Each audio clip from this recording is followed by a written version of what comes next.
Josh Smith with GottaBeMobile.com. This is the new Honda Passport.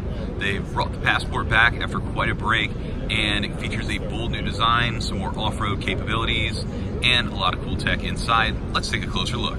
The 2019 Passport sits in between the CR-V and the Pilot. So you get a 5-passenger SUV, not quite as big as the Pilot, but you still get a decent amount of cargo room. The 2019 Passport's available in 4 trims. You're looking at the Elite all-wheel drive model right now.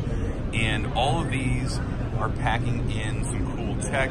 All trims feature 20-inch standard alloy tires, and then there's Honda Sensing, which is advanced safety and driver assist tech. That includes LED headlights, daytime running lights, smart start, smart entry, and you get 3-zone automatic climate control. And if you go with an EXL or higher trims, then you're gonna get the display audio interface, and that includes an 8-inch touchscreen with a physical volume knob, which is pretty important, Apple CarPlay, and Android Auto.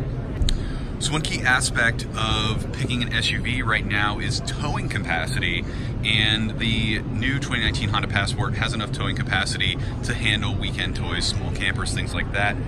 With the front-wheel drive model, you can haul 3,500 pounds, and with the all-wheel drive models, you can get the 5,000 pound towing capacity, and that is with the optional towing package. Inside the new Passport, you'll see here we have our second row with seating for 3, has a nice fold-down armrest. So with that up, you can fit 3 people in there pretty nicely. If we get in here, you can see that I have a decent amount of leg room. My knees are just barely touching there.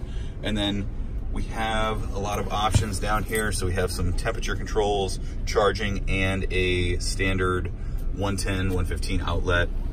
One thing that's really cool is as we come up here, there's this cool carbon fiber-esque cover, and this area in here is pretty spacious and open. That's partly because we have this new style of shifter.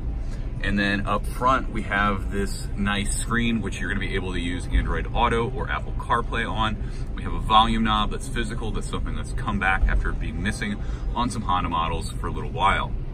Now, just overall, you'll see this is a pretty spacious interior for the size.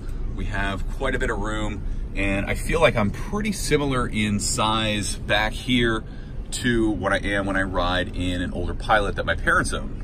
As far as cargo capacity goes, we have a decent amount of cargo space in the back of this. It's pretty impressive given the size from the outside, and it's really easy to fold these seats down. You're not gonna have to be climbing back over them. There's no third row like in a Pilot, but it's a flat design, so if you want to use this to haul longer cargo, you don't have to worry about things getting caught as you try and slide them in. So that's really nice.